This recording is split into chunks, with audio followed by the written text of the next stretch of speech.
Na vida tudo depende de planejamento. Nós precisamos aprender a fazer algumas coisas de forma intencional. Diz uma história que uma mãe foi numa loja com um filho, um mercado pequeno. E eles compraram o que eles precisavam comprar, pagaram tudo que eles tinham escolhido. E depois que eles pagaram, o dono do mercado quis ser um desses mercados pequenos de cidade. E o dono do mercado quis ser carinhoso com eles, a mãe e o menino. Ele pegou um pote de vidro cheio de balas e colocou esse pote no balcão e disse para o menino: pode pegar quantas balas você puder. Pegue o maior número de balas que você conseguir. É um presente para você. O menino ficou parado, olhou para a mãe olhou para o menino, fez sinal de sim com a cabeça. Mas o menino ficou quieto, não colocou a mão no jarro.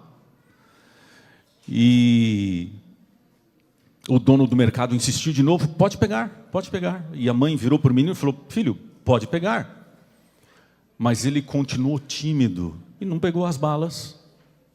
A mãe, que conhecia o menino e sabia que ele não era tímido assim, principalmente se falando de balas, e ela disse: filho, pega. E ele ficou parado, olhando para os dois e não pegou as balas.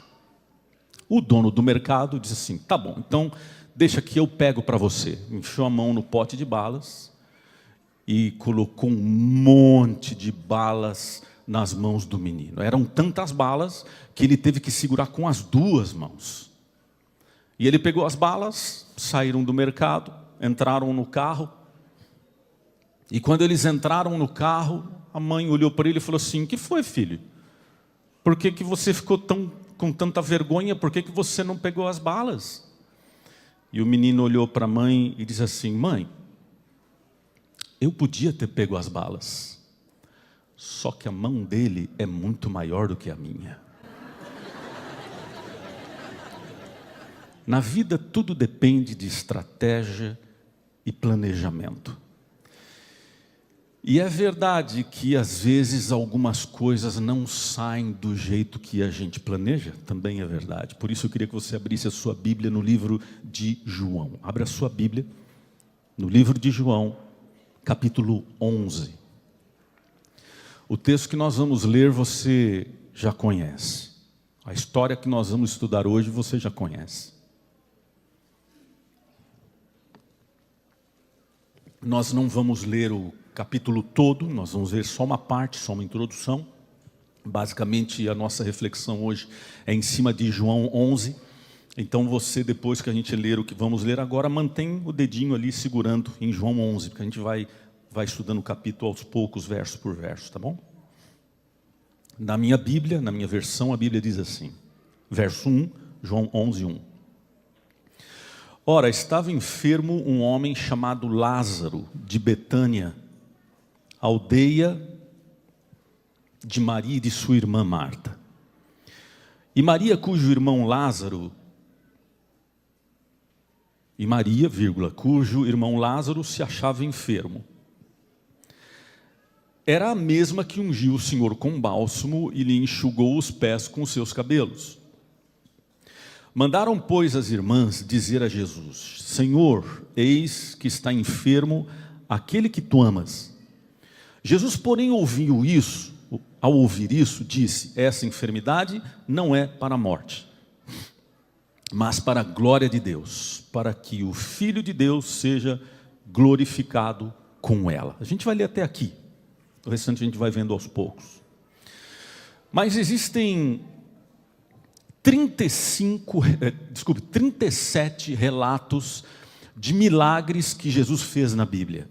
Porque a gente tem a tendência de achar que tudo que Jesus fez está registrado na Bíblia. E a gente pega os 4 evangelhos e fala assim: isso é o que Jesus fez. Não! Segundo o texto de João, Jesus fez muito mais. Vamos fazer uma simples comparação, veja. A Bíblia tem 66 livros.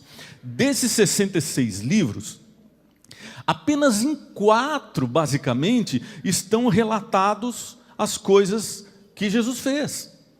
O que Jesus fez na realidade não caberia, se fosse escrito, não caberia no mundo. Então isso quer dizer que o que a gente sabe do que Jesus fez é nada perto de tudo que ele fez e nós não sabemos.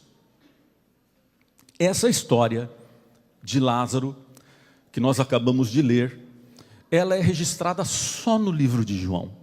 Geralmente os relatos dos evangelhos, eles repetem em 2, em 3, alguns em 4. Esse não repete em nenhum, só está em João. E o interessante é que quando João estava escrevendo o seu livro, o livro de João, o evangelho, ele diz qual é o propósito, o porquê ele estava escrevendo o livro de João, que está no livro de João, capítulo 20, verso 31. Ele diz assim: mas estes foram escritos para que creiais em Cristo, creiai que Jesus é o Cristo, o Filho de Deus, e para que crendo tenhais vida em seu nome. Ou seja, João, quando escreveu o Evangelho, ele queria que o seu livro cumprisse 3 objetivos.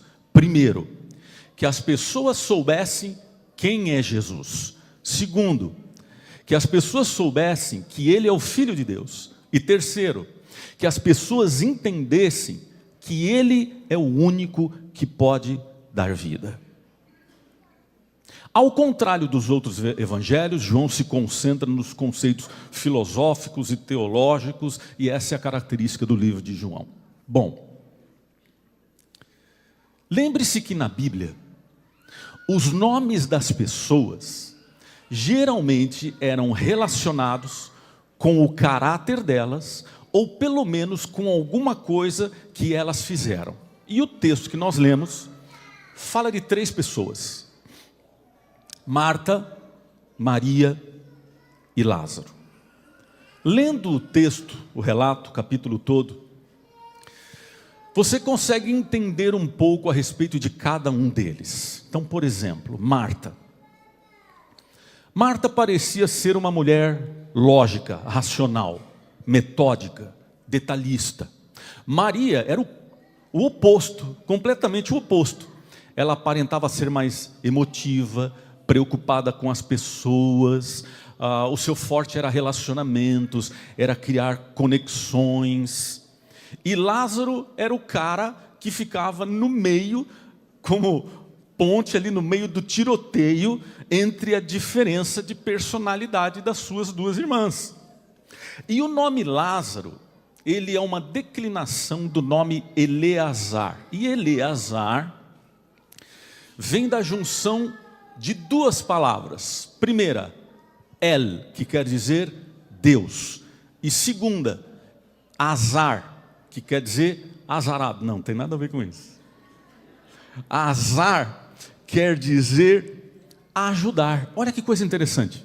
O nome de Lázaro queria dizer Deus ajuda ou Deus ajudou. Beleza até aí? Então vamos lá. Lázaro e suas 2 irmãs viviam em uma cidade, na verdade um vilarejo muito pequeno, chamado Betânia. A Bíblia diz que ela ficava a 15 estádios distante de Jerusalém, que era a cidade grande.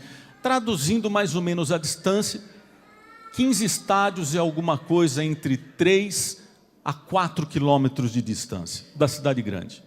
Hoje, esse vilarejo é conhecido como o nome de El-Lazarier, que quer dizer Lázaro, ou seja, o nome do local hoje é conhecido por causa da história de Lázaro. O texto diz que ele estava muito doente. A Bíblia não diz a doença que ele tinha, apenas que estava muito doente. E quando alguém na família fica doente, a atenção de todo mundo volta para quem está doente. Quando alguém está doente, todo mundo da família sofre junto com aquele que está doente.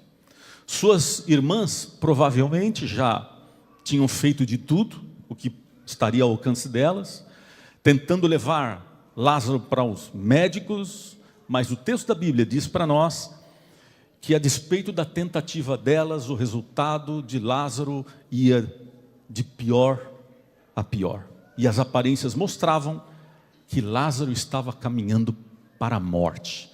E a gente pode confirmar isso no verso 4 de João 11, onde Jesus diz assim: essa doença não é para a morte, mas para a glória de Deus, para que o Filho de Deus seja glorificado por ela. Lembra o propósito de João ao escrever o livro? Isso parece um pouco estranho quando a gente lê a primeira vez.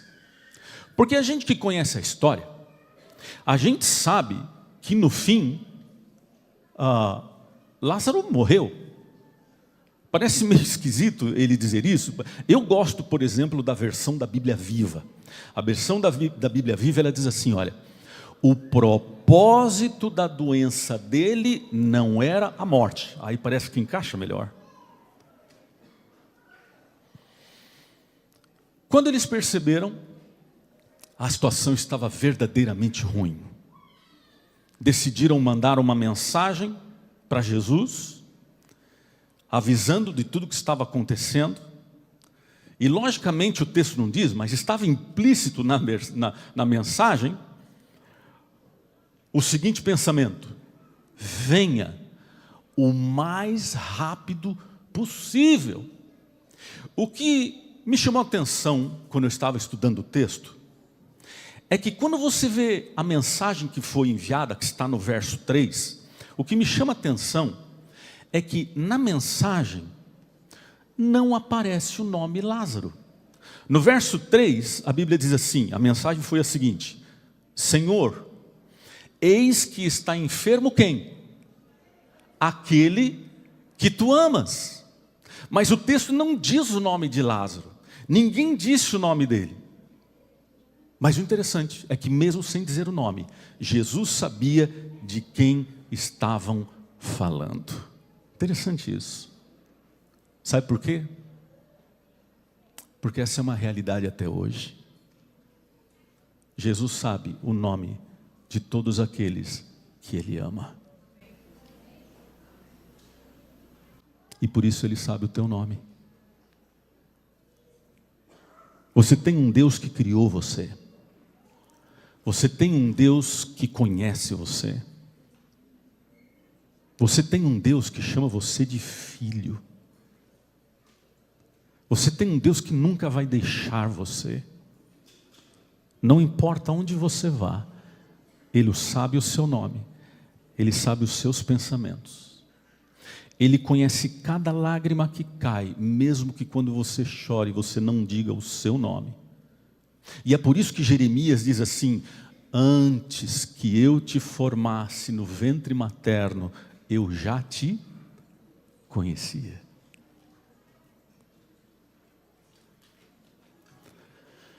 A palavra diz que depois que Jesus recebeu a mensagem, Ele permaneceu ainda onde Ele estava por 2 dias. E naquela época, não havia nenhum tipo de comunicação como a gente tem hoje. Qualquer meio de comunicação era pessoal. Ou era alguém falando para alguém, um mensageiro que falava verbalmente, ou era alguém levando uma escrita, um papel, alguma coisa contendo alguma mensagem. E eu acho que as 2 irmãs ficaram, Jesus não vinha, passaram 2 dias, ficaram assim: o que aconteceu? O que deu errado? Alguma coisa deu errado, não é possível, porque a gente está falando daquele que Ele ama. A mensagem era: venha o mais rápido possível. O que deu errado? Diz uma história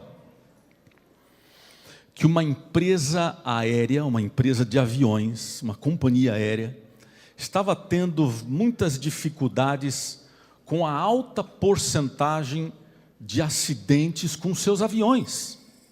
E eles se reuniram e falaram: a gente tem que parar com isso, a gente tem que resolver o problema. E eles chegaram à conclusão que eles deveriam eliminar toda a hipótese de falha humana. Assim, nós não podemos manter uma empresa de aviões tendo muitos acidentes, temos que resolver isso. Então eles investiram muito dinheiro, muito tempo, e eles fizeram um avião totalmente computadorizado, sem a interferência humana, sem pilotos, totalmente autônomo. Criaram esse avião. E estava no primeiro voo desse avião. O avião decolou sozinho, não tinha ninguém dirigindo, sozinho. E depois que o avião decolou, automaticamente veio uma mensagem, tudo computadorizado, não tinha gente ali dentro, o avião era autônomo.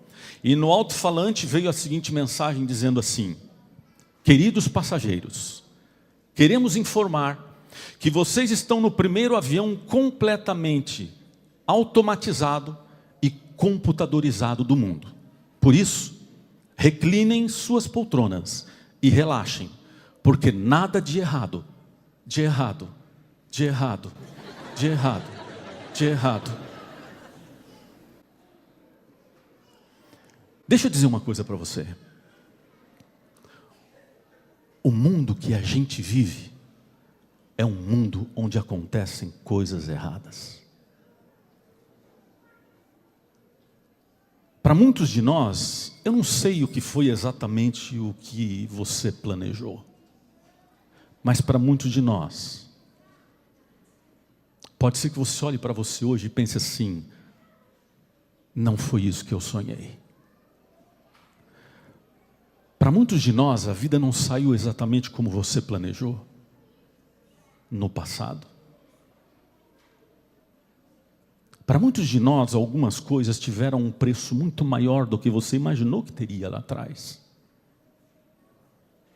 E quando você está nesses momentos difíceis, de mudanças, de incertezas, de perdas, de desespero, é normal você perguntar: e onde é que está Deus, que Ele não está aqui?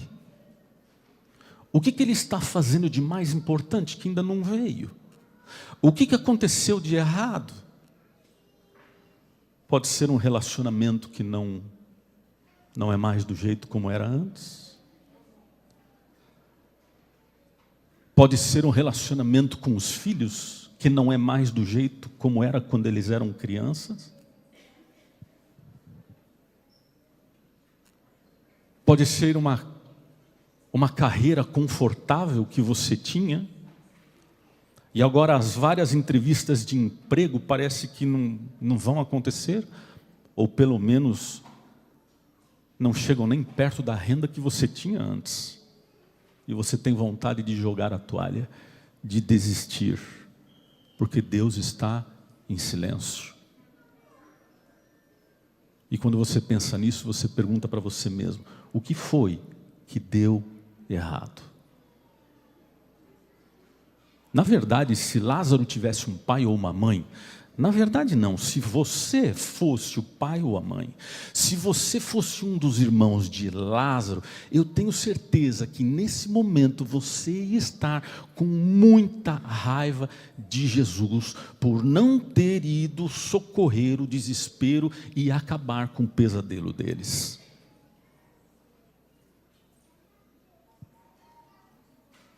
E o texto diz que somente 2 dias depois, Jesus decidiu ir para Betânia. E quando ele decidiu ir, os discípulos ficaram contrariadíssimos, ficaram aborrecidos, não entenderam. Como assim? Não entenderam por 2 motivos. Primeiro, porque já fazia 2 dias que tinha recebido a notícia. Por que ele iria somente agora, se ele já não tinha ido? A essa altura, eles achavam que ele nem iria mais. E os discípulos achavam que ir com Jesus era um risco que agora eles passavam a assumir, por causa do segundo motivo. O segundo motivo é que Jesus e os discípulos já tinham saído da Judéia, porque os judeus tinham a intenção de matar a Jesus. E olha que coisa interessante, porque quando a gente chega no verso 16, o verso 16 diz que Tomé, e aqui no 16, Tomé surpreende todo mundo, Surpreende a todos. Porque se você vê relatos anteriores de Tomé, Tomé sempre foi aquele cara que teve uma postura duvidosa, que sempre, né, não, vamos tomar cuidado. Olha só o que ele diz no verso 16. Tomé, olha só, ele diz assim: vamos nós para morrermos com ele. Uau! Quando ele disse tudo, todo mundo olhou para ele: Tomé? Caramba! Eu não sei se você entendeu direito. Eu não sei se você prestou atenção. Mas o que Tomé acabou de dizer é muito forte. O que Tomé estava dizendo é assim, quer ver? O que Tomé estava dizendo é assim: morrer com Jesus é a única forma de ter vida. O que Tomé estava dizendo aqui era assim: viver sem Jesus é a mesma coisa de estar morto. Você já ouviu falar em um pintor muito famoso, chamado Renoir? Já ouviu falar? Um pintor muito famoso, Renoir. A pintura mais famosa de Renoir é um quadro que tem um nome difícil de dizer. O nome do quadro mais valioso que Renoir pintou é Le Bal, vou falar francês agora, Le Bal du Moulin de la Galette. Foi chique agora, né?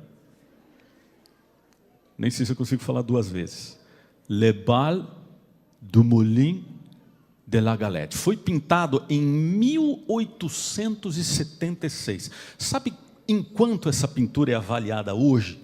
Hoje, essa pintura é avaliada em 140,3 milhões de dólares. Milhões de dólares. E ninguém sabe quem é o dono hoje. Tem um dono, mas ele faz questão de que ninguém saiba. Só que quando Renoir estava com idade avançada, Renoir começou a sofrer de artrite. E por causa da artrite, ele sentia contorções nas suas mãos, ele sentia fortes cãibras nas suas mãos, mas mesmo assim, ele continuava e lutava para continuar pintando, tentando segurar os pincéis com as pontas dos dedos. Mas ele continuava pintando, mesmo sentindo fortes dores. Um pintor, amigo dele, chamado Henri Matisse, um dia chegou até Renoir e falou assim: mas Renoir, por que você continua? Se dói tanto, por que você insiste em continuar pintando? E Renoir respondeu o seguinte, ele disse assim: porque a dor passa, mas a beleza permanece. Entendeu? Queridos, existir é sentir dor. Existir é sentir dor. Nós sentimos dor quando nós nascemos, nós sentimos dor quando nós vivemos, nós sentimos dor quando nós morremos. Deus nunca prometeu vida sem dor. E a gente sabe que as pessoas que vivem com Deus também enfrentam dor. Só que tem um detalhe: para essas pessoas a dor passa, mas depois que a dor passa, a beleza continua.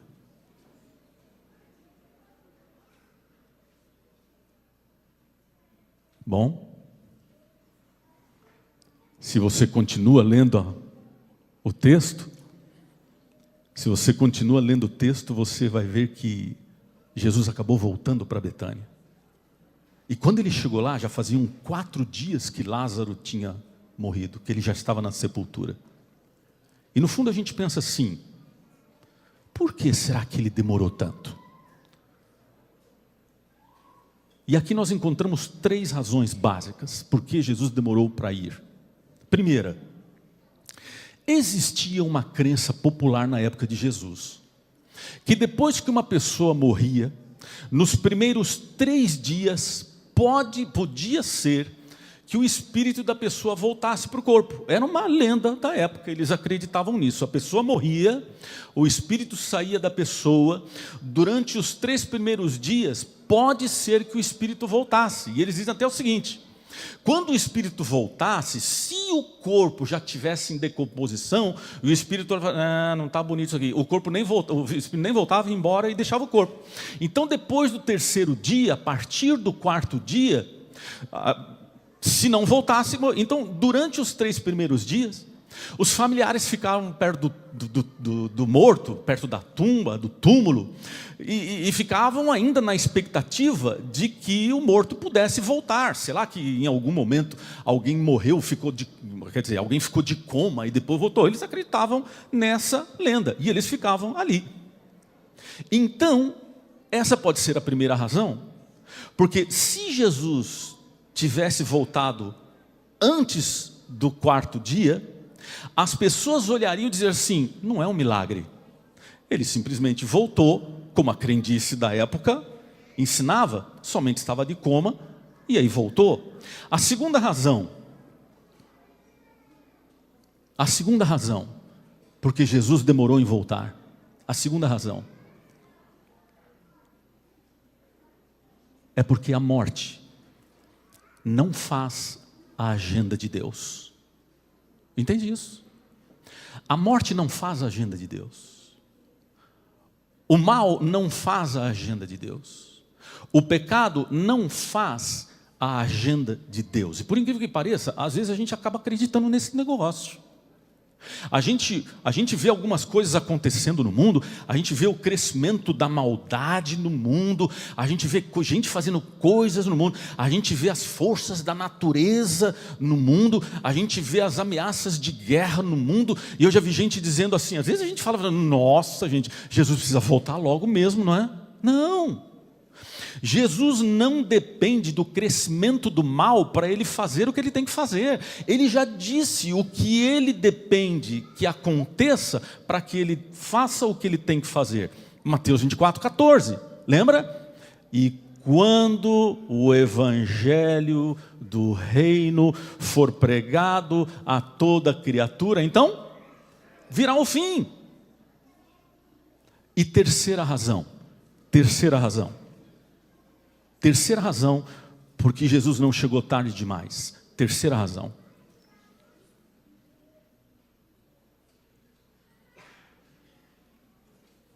Porque no dicionário de Deus não existe a palavra nunca e não existe a palavra tarde.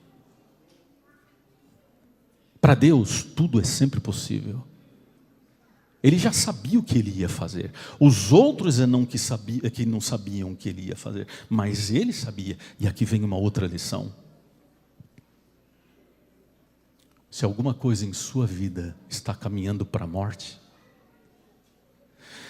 se alguma coisa em sua vida está caminhando para a perda, ou se você olha para alguma coisa que já passou e você está quase perdendo a esperança, por causa desse texto,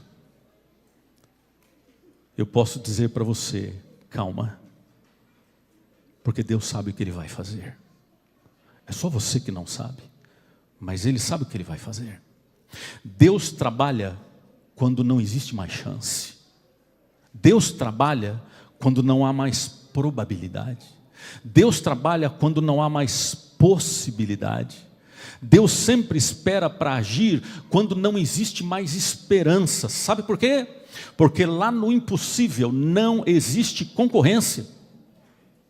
Lá no impossível não existe concorrência.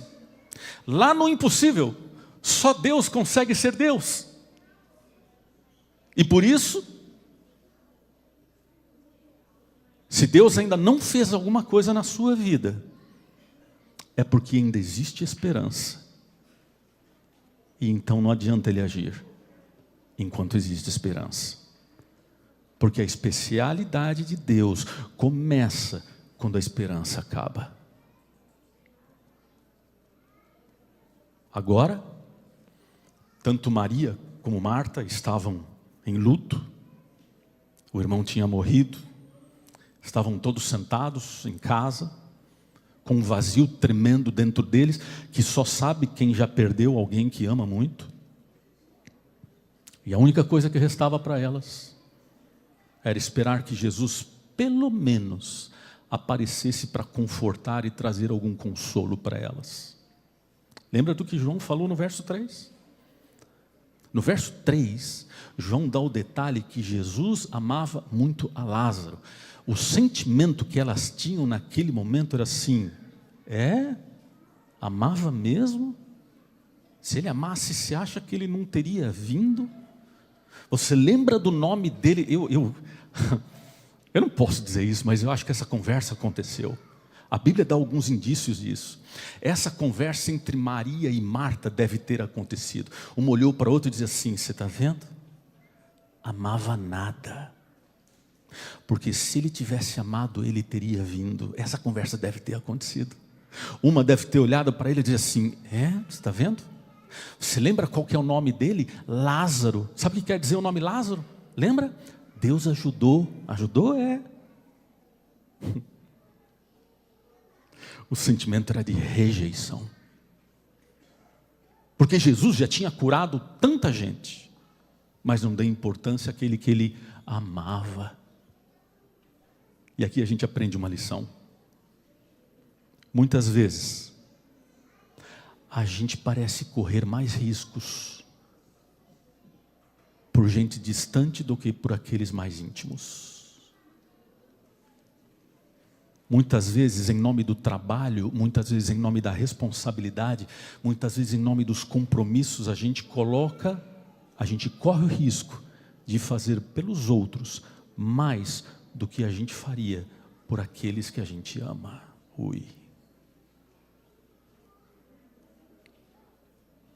Mas há uma situação aqui que eu preciso chamar a atenção de vocês. Porque aqui a história muda de contexto.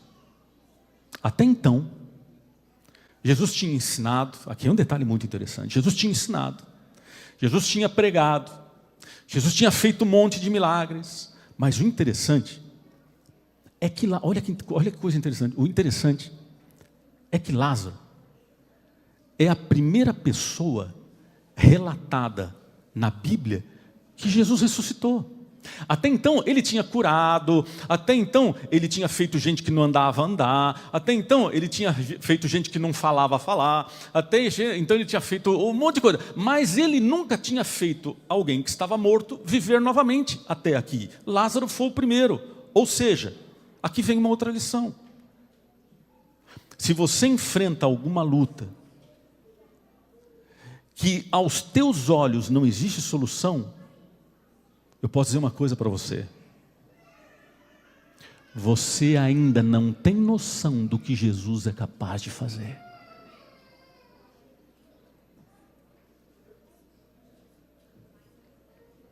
Jesus pode trazer a vida não só para gente que está morta. Jesus pode trazer vida para pessoas, para coisas, para sentimentos, para tudo. Outro detalhe interessante aqui, importante no relato, é o fato de a Bíblia enfatizar de que Betânia estava somente a 3 ou 4 quilômetros de Jerusalém. O fato de estar perto dá a entender que havia ali na casa de Lázaro, de Maria, Marta, uma quantidade muito grande de pessoas que tinham vindo de Jerusalém para consolar as duas.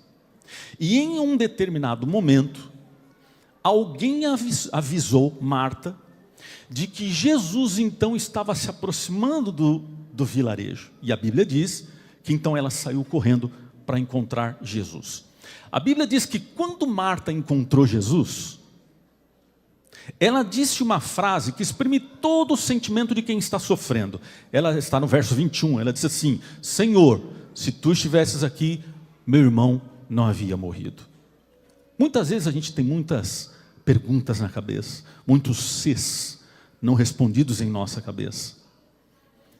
Pode ser que você já tenha culpado a Deus em algum momento da sua vida por algo ruim que aconteceu na sua vida, e você tenha praguejado contra Deus, porque era isso o que Marta estava dizendo. Em outras palavras, Marta estava dizendo assim: onde o senhor estava? Ela estava dizendo assim: o que o senhor está fazendo mais importante do que salvar a vida do seu melhor amigo? Em outras palavras, o que Marta estava dizendo é assim, o que Marta estava dizendo era assim, isso tudo tua. Era isso que ele estava dizendo. Ele estava dizendo, isso tudo é culpa sua, porque se o Senhor estivesse aqui, isso não teria acontecido. Como não esteve, a culpa é tua. Se você já praguejou contra Deus, eu quero dizer uma coisa para você.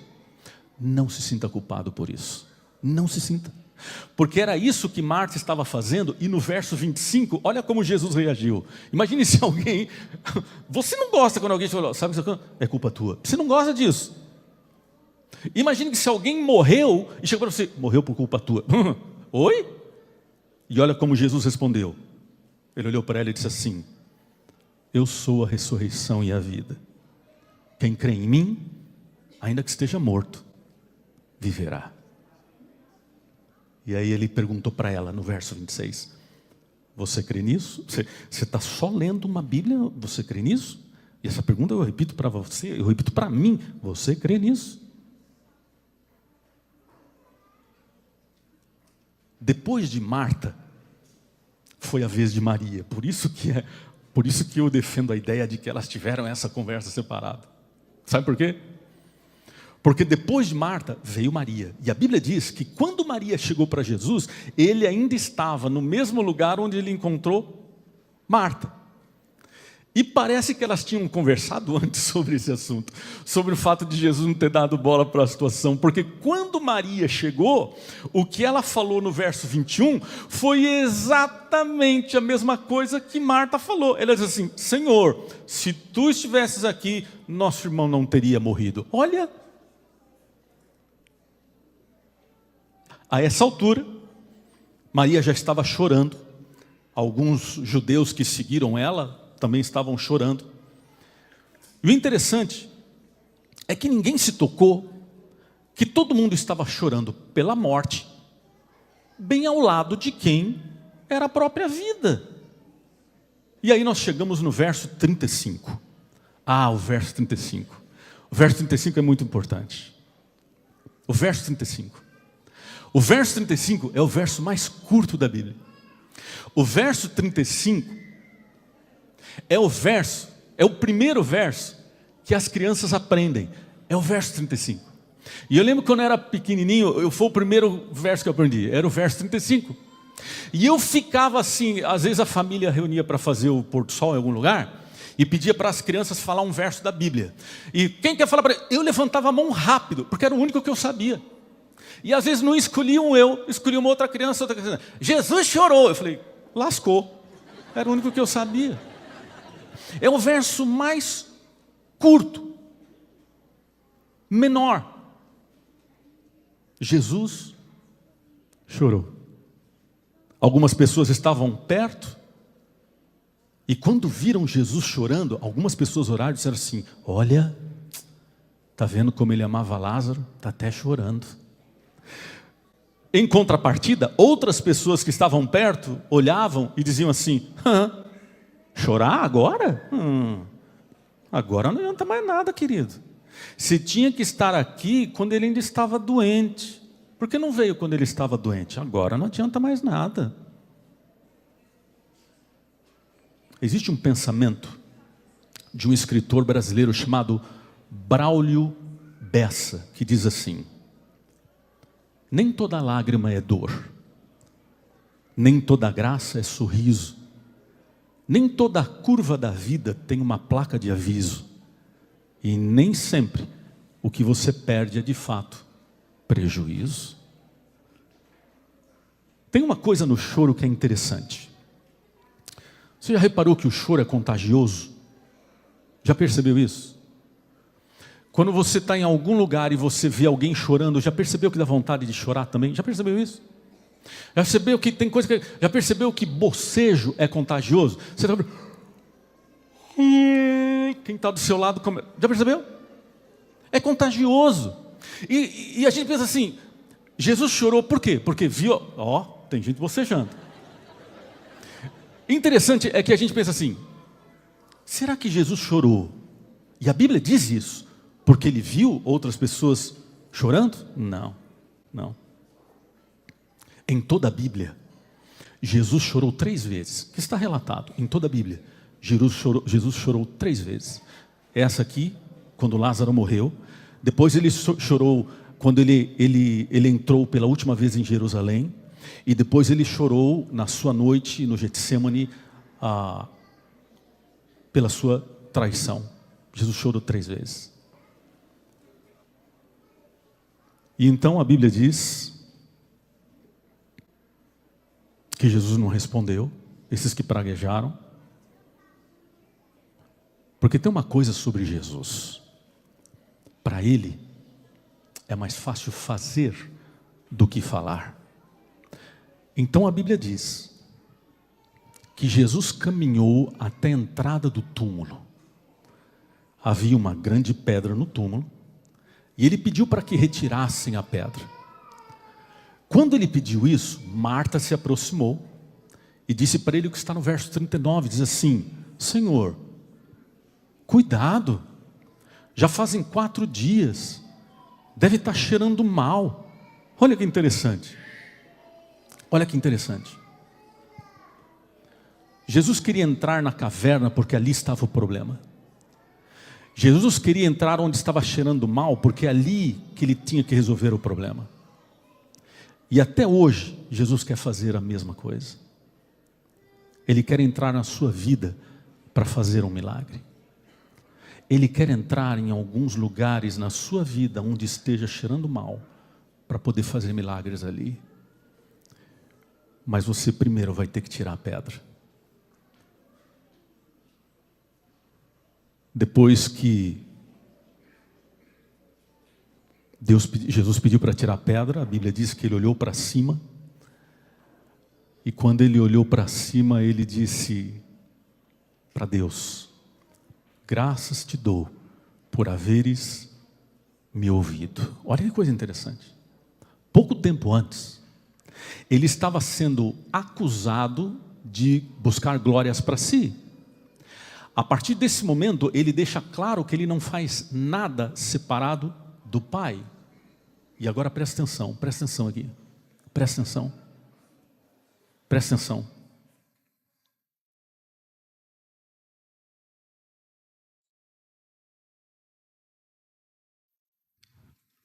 Eu me arrepio com isso.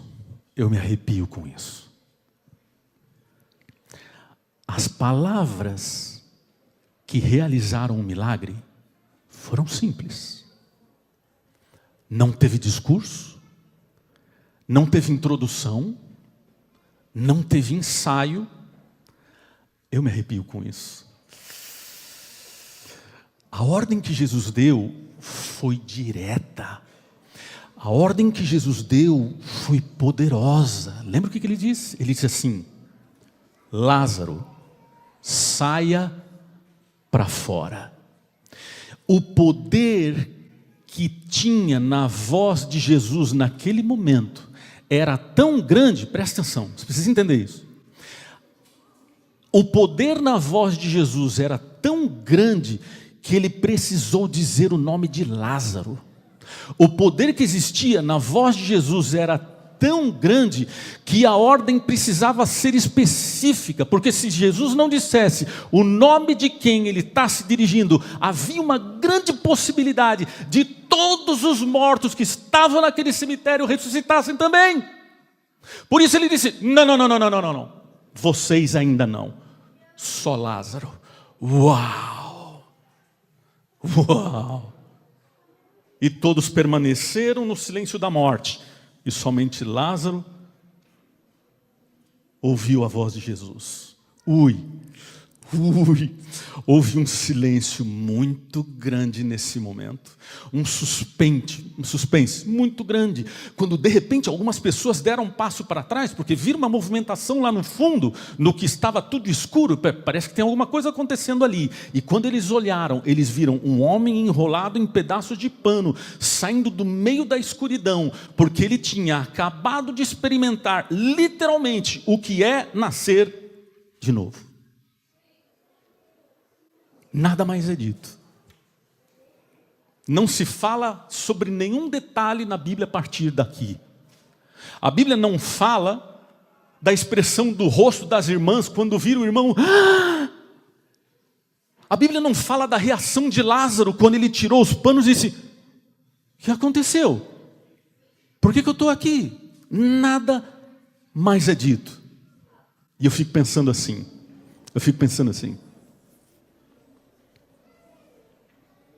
Lázaro não viveu para sempre. Mas como é que será que Lázaro viveu a segunda parte da sua vida? O cara que morreu uma vez e viveu de novo. Eu acho que ele vivia cada dia da sua vida como se fosse o último dia. Ele já sabia o que era aquilo. E ele saía contando para todo mundo que estava morto que Jesus era aquele que pode trazer vida para quem está morto e mesmo para quem está vivo. Porque uma coisa, presta atenção, uma coisa é você conhecer o Jesus da sua salvação. Presta atenção nisso. Uma coisa é conhecer o Jesus da sua salvação, outra coisa é conhecer o Jesus da sua ressurreição. E esse você ainda não conhece. Não. Jesus pode trazer ressurreição para a sua vida agora mesmo. Note um detalhe. Jesus poderia somente ter curado Lázaro quando ele estava doente. Podia ou não podia? Podia. Curava a doença, nada disso tinha acontecido, evitava todo o sofrimento. Só que tem um detalhe. Somente as suas irmãs teriam visto. Mas eles precisavam entender o processo. Eles precisavam entender que até no dicionário, morte vem antes de ressurreição. E a gente precisa entender que para a vida chegar, a gente precisa matar algumas coisas. Para a vida existir, algumas coisas precisam morrer. Para que o testemunho maior fosse feito, uma circunstância maior ainda precisava ser superada. E por isso, mais pessoas foram alcançadas pelo milagre da ressurreição de Lázaro. Eu me lembro de uma história de uma mulher chamada Margarete. Margarete era uma mulher que tinha por volta dos seus 40 anos de idade. Margarete passou por muito tempo lutando contra uma profunda depressão que ela não conseguia entender por quê. Se achava feia, se achava inútil. Quando ela olhava para o espelho, sempre se achava feia, gorda, não gostava da sua aparência. E um dia, não suportando mais, ela foi a um psicólogo. E depois de 2 anos de terapia com esse psicólogo, eles encontraram qual era o problema.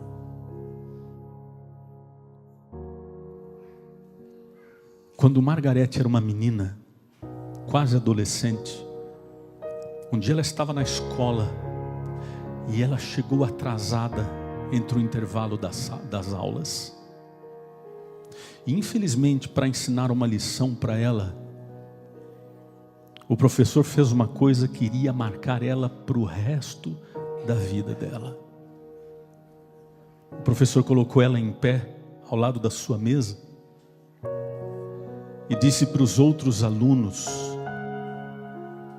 quem queria vir até a frente para escrever alguma coisa sobre Margarete? Tentando ser engraçado com os outros alunos, tentando ganhar a simpatia. Os alunos, quase todos, a maioria quase adolescentes, e eles foram implacáveis, eles foram cruéis.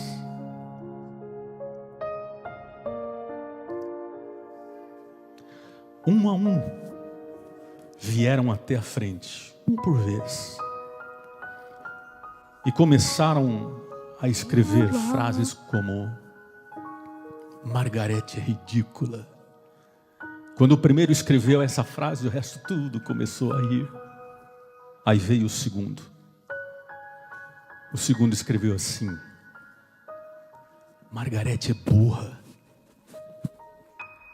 Logo depois dele veio um outro adolescente e escreveu assim: Margarete é estúpida.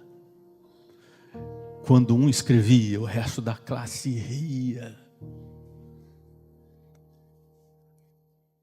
Um outro veio na lousa e escreveu: Margarete cheira mal. E a classe toda desabava em rir quando cada um escrevia.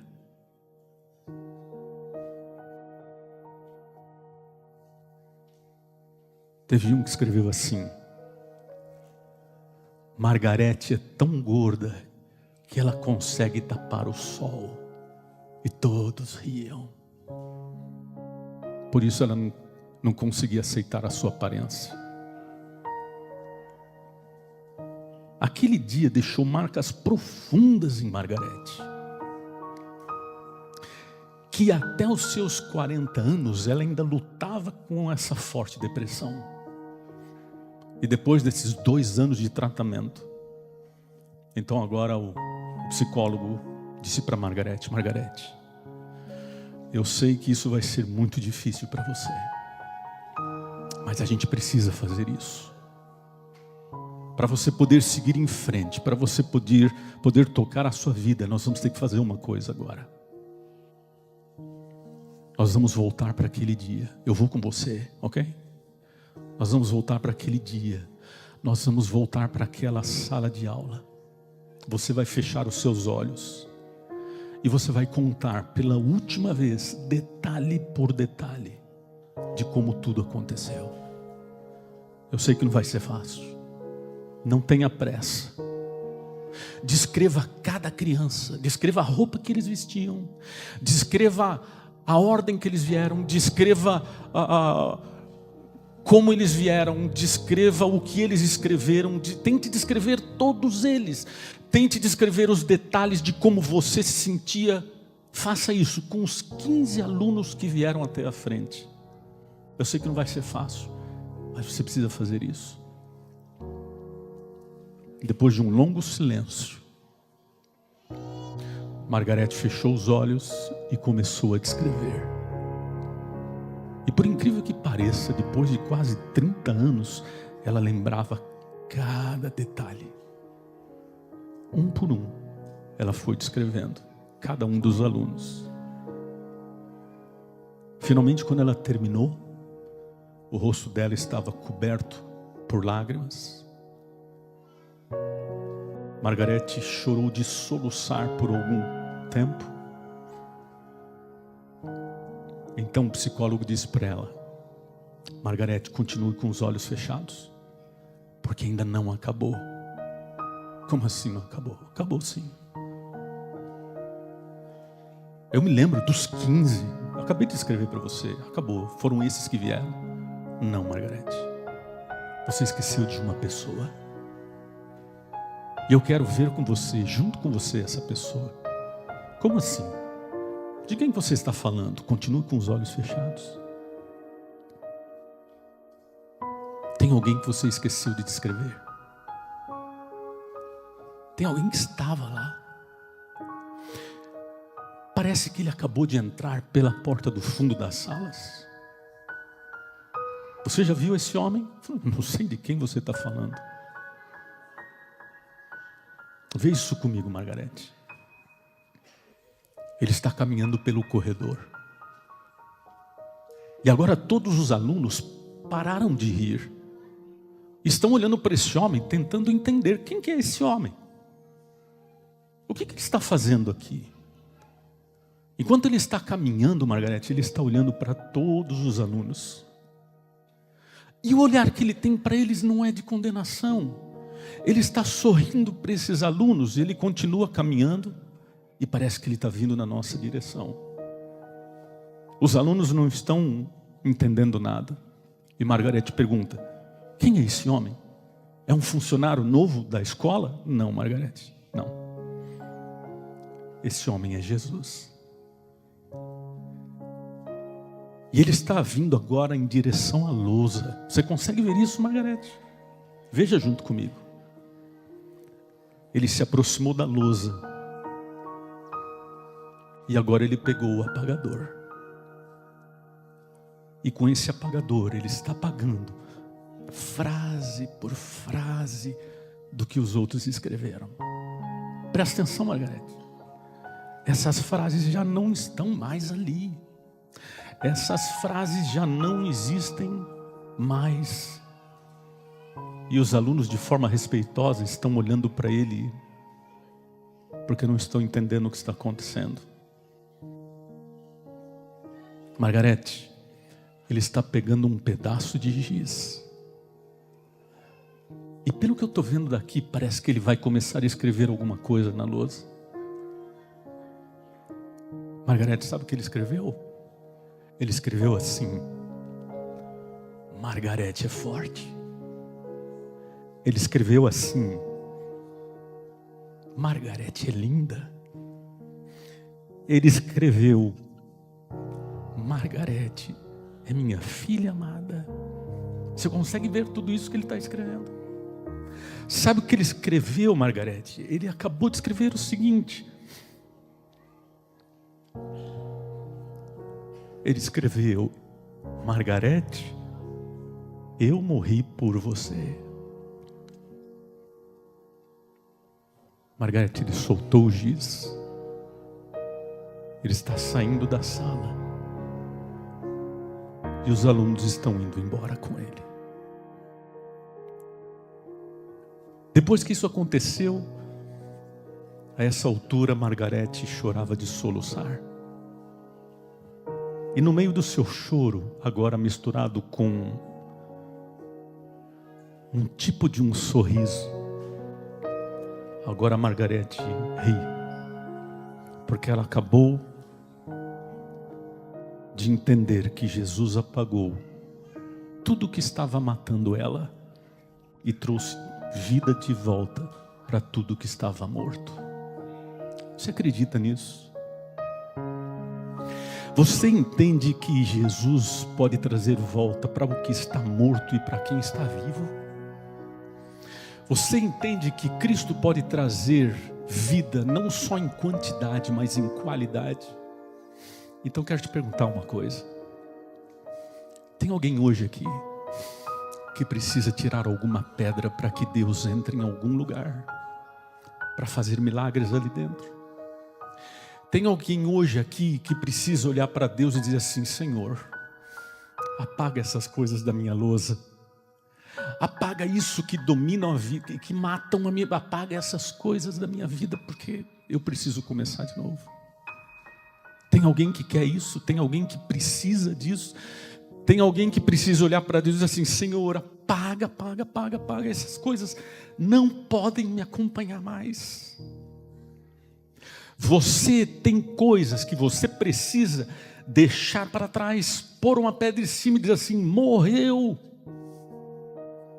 Porque quem eu creio é o Deus da vida, e é Ele quem domina a minha vida.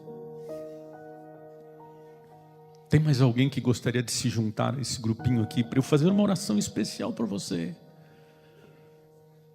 Se você precisa esquecer algumas coisas que você precisa trazer, ei, Jesus, vem aqui na minha lousa e apaga essas coisas para mim. Eu não posso mais viver em função disso.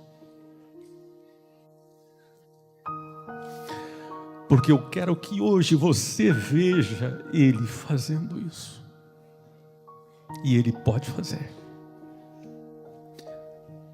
E Ele vai fazer.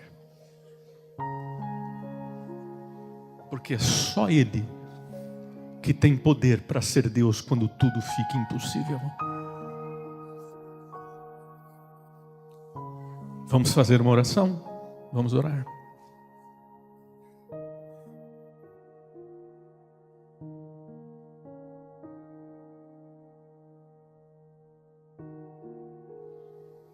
Querido Deus,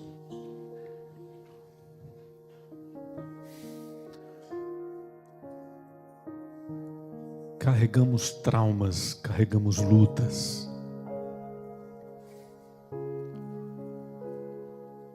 abandonamos muitas coisas, perdemos a fé.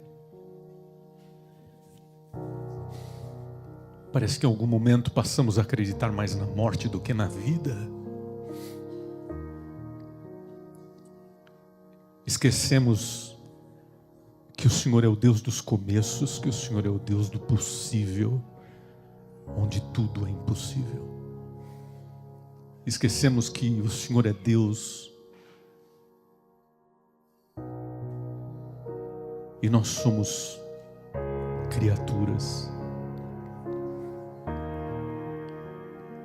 A gente vive como túmulos. Pegamos algumas coisas que não estão cheirando bem na nossa vida, que a gente não gosta de tocar naquilo, que é desconfortável, que machuca a gente põe uma pedra em cima e tenta enterrar isso, mas não é assim. A morte vai continuar atuando na vida da gente, não é assim. Tem que ser apagado, tem que ser resolvido. E hoje, como igreja, como filhos teus, como famílias, trazemos na tua presença nossos traumas, nossas lutas. Colocamos na tua frente e dizemos: Senhor, pega o teu apagador divino, apaga, um por um, tira. Porque isso não permite que a gente viva de forma plena como o Senhor espera que nós vivamos. Queremos colocar a vida nas tuas mãos e dizendo assim: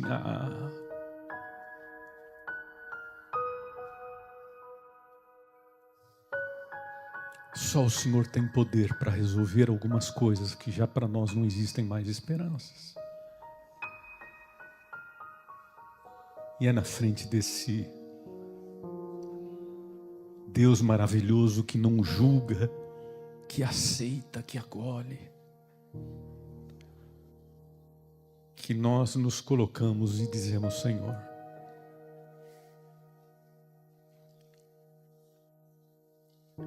queremos ver o teu sorriso, queremos ter vida de volta, queremos lembrar que quando tudo está perdido, é aí que o Senhor começa a ser Deus. Existe uma grande diferença entre vitórias e perdas. Todos nós recebemos vitórias e todos nós recebemos perdas na vida.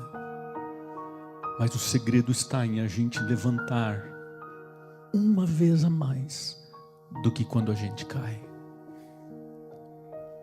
Se a gente cai 10 vezes, mas a gente consegue se levantar 11, isso é vitória. E a gente quer dizer de tantas as vezes, de todas as vezes que nós nos caímos: Senhor, levanta a gente mais uma vez. Só mais uma. Porque se as nossas vitórias forem uma vez mais do que as perdas, então aí a gente é vitorioso. Querido Deus, colocamos a nossa vida nas tuas mãos. No dia das crianças, recebe a cada um de nós, suas crianças, nos teus braços, nos abraça.